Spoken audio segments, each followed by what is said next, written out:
यासाठी शिवाजी पाटीलांनी मला दिवसभर चंदगड किती चांगला आहे, कसं सौंदर्याने नटलेलं आहे, आणि 1 वर्ष ते माझ्या मागे लागले होते की ताई तुम्ही एकदा येऊन बघा.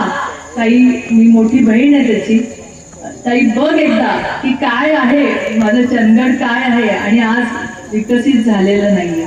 खरं तर मी इथं येऊन बघितलं, मला आश्चर्य वाटलं की पाणी आहे, वीज आहे, रस्ते केले आता आमदारांनी, आणि मग तरी सुद्धा विकास का नाही. आपण म्हणतो की अमेरिका कशी काय विकसित झाली, तर अमेरिकेला पहिले रस्ते झाले, त्यामुळे अमेरिका विकसित होत गेली. आता आपल्याकडे रस्ते झाले, पाणी आहे, वीज आहे, रिसोर्सेस सगळे आहेत.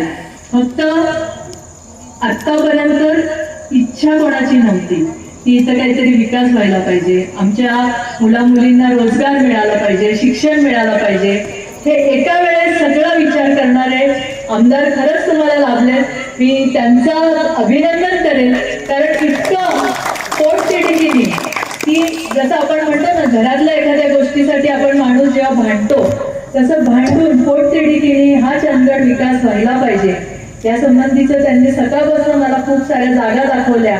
नेमकं काय होतं की जिथे पण मी जाते, ज्या जिल्ह्यामध्ये, हे नवोद्यान पण आम्ही जेव्हा दिलं तेव्हा दादा करोनाचा काळ येऊन गेल्यानंतर प्रत्येक जिल्ह्यात एक उद्यान तरी झालं पाहिजे, याने आम्ही बजेटमध्ये मी नवोद्यानची संकल्पना टाकली.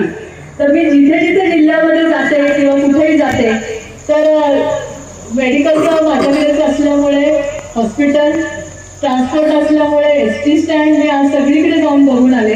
आणि मी त्यांना सांगितले की आपण इथे मेडिकल कॉलेज निश्चितपणे करू, तुम्ही प्रस्ताव तयार करा, नर्सिंग कॉलेज, मेडिकल कॉलेज आपण चांगल्या पद्धतीने इथे उभं करू शकतो. आता आपल्याला माननीय मुख्यमंत्री देवेंद्रजींनी मुळामध्ये चंदगडला त्यांनी माझं कौतुक केलं, पण त्यांचं आमदारांचं, मुख्यमंत्र्यांचा विशेष जीव त्यांच्यावर आहे. आमदार नसताना पण त्यांनी 104 कोटी त्यावेळेस त्यांना या भागाच्या विकासासाठी दिले, आणि त्यांनी एका भाषणात म्हणलं होतं की मी आमदार नसताना तुला एवढे पैसे दिले, आता आमदार झाल्यानंतर मी म्हणजे हा कोरा चेक आहे हा तुझ्याकडे. तर तो कोरा चेक त्यांच्याकडे आहे, त्यामुळे निधीची कमतरता कुठेही पडणार नाही. एक विजन असते, एक आराखडा असतो, तो तयार करण्यासाठी आम्ही निश्चित प्रयत्न करू. आपण चंदगड हे टुरिझम, एक पर्यटनचा एक क्षेत्र होईल. महाबळेश्वरच्यापेक्षा पण जास्त निसर्ग सौंदर्य असणारं हे क्षेत्र, जिथे भरभरून निसर्गाने दिलेलं आहे, आणि लोकांनी तिथं यावं. टुरिझमची कल्पना, टुरिझमचा आराखडा, आणि जेव्हा ते हॉस्पिटल, नर्सिंग कॉलेज आणि हे सांगतायत, त्याच वेळेस तिथे आपण मेडिकल टुरिझमचा जो आराखडा आहे त्याच्यामध्ये चंदगड घ्यावं अशी विनंती मी निश्चितपणे मुख्यमंत्र्यांना करेन. आणि जसं शक्तीपीठाचं त्यांनी सांगितलं, तर शक्तीपीठ महामार्ग जिथून जिथून जातो तिथे आपण लॉजिस्टिक पार्क तर ऑलरेडी देतो, आणि लॉजिस्टिक पार्कमुळे विकासासाठी खूप मोठी मदत होते. हे लोकांना समजून सांगितलं पाहिजे. ज्यावेळेस आपण एखाद्या महामार्गाचं, मी ज्यावेळेस आता चारधामला गेले, तर उत्तराखंड राज्य फक्त आणि फक्त चारधामच्या आता जे झालेले रोड आणि येणारं टुरिझम याच्यावर आज उत्तराखंड राज्याने डबल प्रगती केलेली आहे. तर ती प्रगती आपण इथे करू शकतो. शक्तीधाम मार्ग झाल्यानंतर लॉजिस्टिक पार्क येईल. आपण जो पर्यटनाचा आराखडा केला तर आपल्याला बाकी सगळ्या गोष्टी, मेडिकल त्याच्यामध्ये, टुरिझम आपण त्याच्यात टाकू शकतो, कारण इथे काजू, नाचणी सगळे पिकं पण येतात, आणि महिलांना उद्योग देण्याचं काम पण इथे होऊ शकतं, मला असं वाटतं.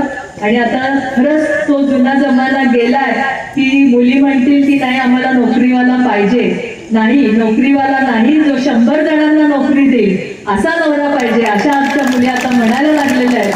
त्याची खात्री मला आहे. आणि तुमच्याकडे विकासाची गंगा ही आलेली आहे, ती निश्चितपणे हा चंदगडचा चेहरा मोहरा बदलेल, आणि त्याला जी पण साथ सरकारची लागेल ती आमच्याकडनं देऊ.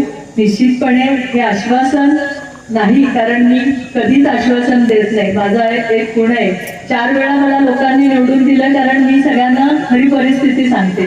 मला माझे कार्यकर्ते सांगायचे की ताई असं नसतं बोलायचं, अहो बोला ना, म्हणायचे नाही. त्यांना लोकांना खरं कळलं पाहिजे.